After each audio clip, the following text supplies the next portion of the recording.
ஏக இறைவனின் திருப்பெயரால் அனைவருக்கும் வணக்கம். Heal and feel TCM acupuncture academy and research சென்டர்லேருந்து ஹீலர் எஸ்பிஎஸ் அப்துல் ரஹ்மான். நம்ம ஹீல் அண்ட் ஃபீல் சார்பாக அக்குபஞ்சர் சிகிச்சையாளர்கள் நலன் கருதி நிறைய வீடியோஸ் அப்லோட் பண்ணியிருக்கோம். அந்த வரிசையில் அடுத்ததாக நம்ம பார்க்கக்கூடிய ஒரு பதிவு, பிறந்த தேதியின் அடிப்படையில் 8 எக்ஸ்ட்ரானரி வெசல்ஸ் பாயிண்ட்ஸை பயன்படுத்தி நாள்பட்ட அனைத்து நோய்களுக்கும் நல்ல தீர்வை எப்படி காண்பது, அதுபோல் நாள்பட்ட நோய்கள் வராமல் எப்படி தடுத்துக்கொள்வது அப்படிங்கிறத பற்றி இந்த வீடியோவில் பார்க்க போகிறோம். நம்ம மனித உடம்பில் மொத்தம் நவத்வாரங்கள் இருக்குது. அதனால் 9 கட்டங்கள் எடுத்துக்கிறோம். ஒவ்வொரு மாய்க்கும் ஒவ்வொரு நம்பர் இருக்குது. 4ஆம் நம்பர் GB41க்கும், 9ஆம் நம்பர் LU7க்கும், 2ஆம் நம்பர் K6க்கும், 3ஆம் நம்பர் TW5க்கும், 5ஆம் நம்பர் வந்து பார்த்திங்கன்னா நியூட்ரல், 7ஆம் நம்பர் வந்து பார்த்திங்கன்னா SI3க்கும், 8ஆம் நம்பர் பார்த்திங்க அப்படின்னா P6க்கும், 1ஆம் நம்பர் UB62க்கும், 6ஆம் நம்பர் SP4க்குமா இருக்குது. இந்த நம்பரை எந்த வயசில் கூட்டினாலும் 15 தான் கூட்டுத்தொகையாக வரும். இந்த வயசில் கூட்டினாலும் சரி, இந்த வயசில் கூட்டினாலும் சரி, பெருக்கல் வயசில் கூட்டினாலும் சரி, டோட்டல் பார்த்திங்க அப்படின்னா 15 தான் வரும். 07/04/1987 பிறந்த ஒருத்தர் நம்மகிட்ட சிகிச்சைக்காக வந்திருக்காரு. அவருக்கு எப்படி இந்த மெத்தடை பயன்படுத்துறது? இதில் டேட் ஆஃப் பர்த் அப்படிங்கிறது டிரைவர், இதனுடைய மொத்த கூட்டுத்தொகை அப்படிங்கிறது கண்டக்டர். ஒரு பஸ்ஸை ஓட்டுறதுக்கு எப்படி டிரைவரும் கண்டக்டரும் தேவையோ அதுபோல் நம்ம உடலை இயக்கிறதுக்கு இந்த டிரைவரும் கண்டக்டர் நம்பரும் தேவை. சரி, 7ங்கிற டிரைவருக்கு ஒரு கோடு போடுறோம். அதே மாதிரி 9ங்கிற கண்டக்டருக்கு ஒரு கோடு போடுறோம். 07 வந்துருச்சு. 04 4க்கு ஒரு கோடு போடுறோம். 1க்கு ஒரு கோடு. 9க்கு வந்து பார்த்திங்கன்னா 2ஆவதாக வந்திருக்கனால 2வது கோடு. 8க்கு ஒரு கோடு.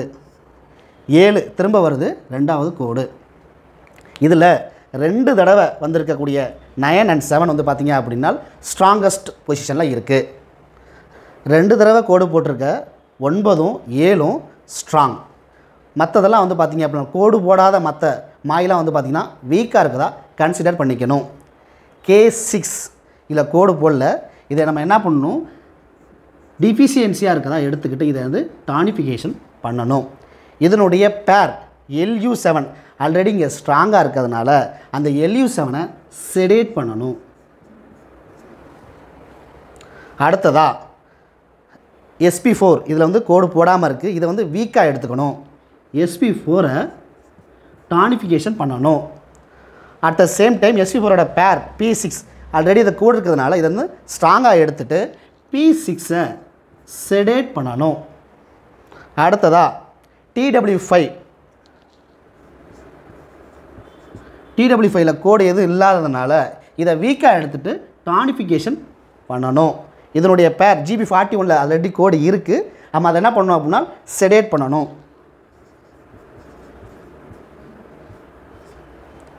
அடுத்ததாக SI3 UB62. இதில் UB62ல் ஒரு கோடு தான் இருக்குது. SI3ல் 2 கோடு இருக்குது. அப்போ UB62 டானிஃபிகேஷன் பண்ணணும். SI3 செடேட் பண்ணணும். இதில் இருக்கக்கூடிய ஃபஸ்ட்டு மாஸ்டர் பாயிண்ட் எல்லாத்தையுமே டானிஃபிகேஷன் பண்ணிவிட்டு REN6 அப்படிங்கிற விட்டமின் பாயிண்ட்ஸை போட்டுட்டு அடுத்ததாக அதோட கப்புள் பாயிண்ட்ஸை எல்லாத்தையுமே செடேட் பண்ணணும். இந்த 8 எக்ஸ்ட்ரானரி வெசல்ஸை பொறுத்த வரைக்கும் சூப்பர்ஃபிஷியல் லெவலையும் டீப் லெவலையும் கனெக்ட் பண்ணி இன்யாங்க பேலன்ஸ் பண்ணும். ஆனால் 2வது லெவல்லையும் 3வது லெவல்லையும் இருக்கக்கூடிய ஆர்கனை ஸ்ட்ரென்தன் பண்ணாது. அதுக்கு நம்ம 3 ஸ்டெப்பை பயன்படுத்தி அவங்க சொல்லக்கூடிய சிம்டம்ஸை வச்சு எந்த ஆர்கன் பாதிக்கப்பட்டிருக்கு அப்படின்னு தெரிஞ்சுக்கிட்டு அந்த ஆர்கனை பலப்படுத்துறதுக்கு 3 ஸ்டெப்பை ஃபாலோ பண்ணணும். ஃபார் எக்ஸாம்பிள், அவங்களுக்கு வந்து ஸ்ப்ளீன் சார்ந்த தொந்தரவு இருக்குது, லாசிட்யூடாக இருக்குது, லூஸ் ஸ்டூல் இருக்குது, டயர்னஸாக இருக்குது அப்படின்னு சொல்லி ஸ்ப்ளீன் சார்ந்த தொந்தரவு சொல்கிறாங்க அப்படின்னால் அந்த ஸ்ப்ளீனை எப்படி 3 ஸ்டெப்பை பயன்படுத்தி பலப்படுத்துறதுன்னு தெரிஞ்சுக்கலாம்.